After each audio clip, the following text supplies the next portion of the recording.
Hi, Queens. How's it going? Hi. Uh, Thanks for taking the time out to talk to me. Congrats on the second season. I got to watch it recently, and it was everything I wanted for, everything the Gates could have hoped for. So thanks again. um, just to get things started, my first question is for you, Sydney. So you make some very interesting choices this season. You've played so many different kinds of characters throughout your career, but do you enjoy getting to play this like messy, horny, complicated teenage girl? And what do you hope the future has in store for her? Well, I think that yes, it's a lot of fun playing such a complex character like Cassie. Uh, I mean, she's a teenager. She's going through teenage emotions and teenage situations and some adult situations as well. So it's fun being able to dive into the challenges and the dynamics of a character like that. And what do you see the future has in store for Miss Cassie? I hope that the future's just a little kinder to her. Just a little kinder. Just a little. I hope that she's kinder to herself as well. Mhm. And Alexa, same kind of same question for you. Miss Maddie has really been through it these past 2 seasons. How exciting was it to get back into Maddie's heels, and what do you hope to see from her in the future? And what's it like just getting to play her mess? Because I love Maddie's mess. So. I love stepping into Maddie. It's a fun character for me to play. So I think we do see a new side to her this season. I think you see her just reflecting, and you see her a little more vulnerable. But you know, she still has her Maddie moments. Yeah, I loved playing her again and connecting with her. Maddie definitely had a lot of mess, but I'm hoping that it seems like the mess is like kind of cleaning itself out. Mm-hmm. Maybe she's headed in a new direction. We'll see. I don't know. We love to see it. That's what we call growth. It's growing. And speaking of growth, Maude, Lexi is really starting to find more of her own voice this season. How exciting was that to portray, especially with her new dynamic with Fez, with her continued relationship with Cassie and Rue? What was the most exciting part about getting to showcase more, giving her more of a voice this season? It was all just like so exciting. It was really cool to explore my dynamic with Sydney, like the Lexi Cassie dynamic. I think is like a lot more complicated than I think people know, or people than we saw in last season. And so fun to act with Angus and have sort of like a little romantic thing going on too. I've never really done that, and yeah, no, it was so great and so fun. This question's kind of for all of you. I know Cassie and Lexi, and then Cassie and Maddie all have their own dynamics. What's it like getting to showcase these like complicated female relationships like on screen, whereas like in other TV shows, it's like they're either too perfect or like they just hate each other, but these are more complex, more nuanced, and we don't have to get to see that on TV a lot. So what's it like getting to bring that to this small screen? As an actor and also just as a viewer as well, it's amazing because there's so much honesty behind it all. Like females aren't just one dimensional or one layer. There's so many layers to the onion as you peel it back and back and back. And so being able to have a filmmaker like Sam who writes characters like that is incredible. And you don't get that often. So we're really lucky and blessed to be able to do that. Yeah, I think they're just really real. Like these dynamics are so real. Like, the Cassie, Maddie, and with Nate, and then also her kind of, I can't spoil anything, but they're just really, they feel real. Like I've either experienced this or I've seen it. Mm-hmm. Yeah, I think for me too, like I think all of our characters grew up together, and like I went to the same school my whole life, and being friends with people for that many years, like it's just, they're complicated relationships, and it is really cool to get to see that they're screaming at each other one day, but then they're laughing like the next. Like sometimes it is kind of crazy like that, and I think it's super realistic, and he really like got that down. Speaking of the friend group, it's iconic, it's chaotic at the same time, and there's so many personalities. Would do you think y'all would be friends with your euphoric character in real life? And why or why not? Um, at this moment in my life, I think I would be friends with Maddie, but then I would probably set some boundaries with her. Boundaries are good. I don't think so. I think that she's too much of a mess for me. I think I'd be friends with my character, You would 1000% be friends with her. but maybe we'd clash. I don't know. I love Lexi. And just to wrap things up, obviously this cast is super stacked. There's so much talent, and y'all have done so many amazing other projects and TV shows. If you could be a part of another cast member's TV or other TV show or other movie, who and what would it be and why? This has been stumping some of your other cast members. Like a movie they've already done. Yeah, like any one of your cast members.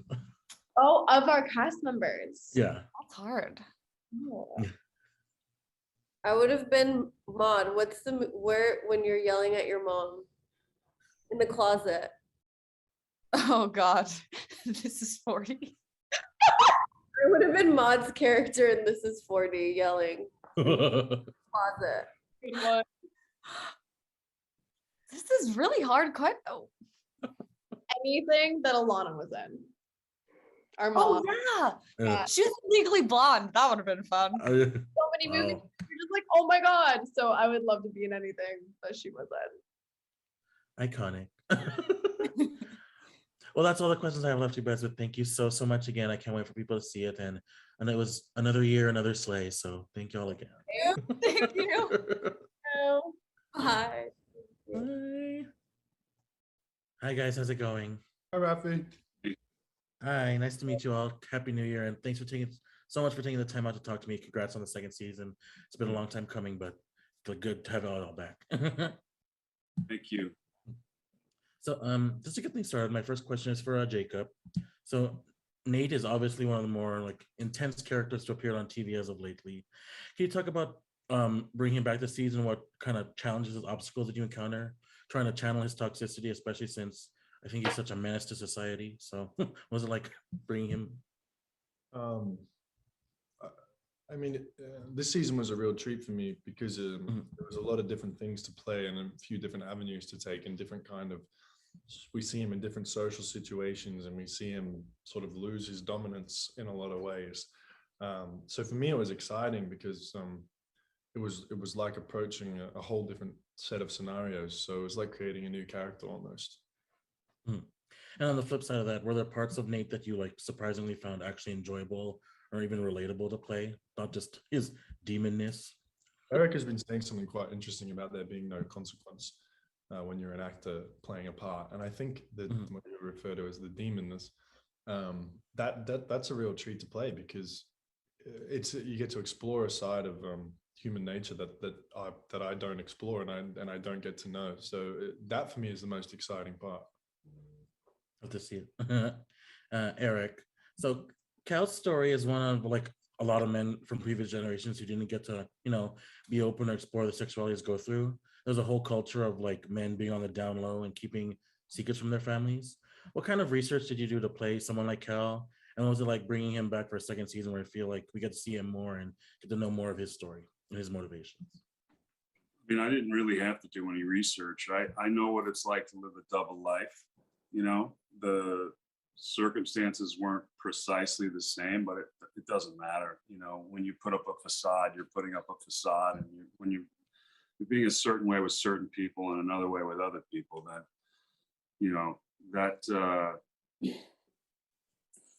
that sort of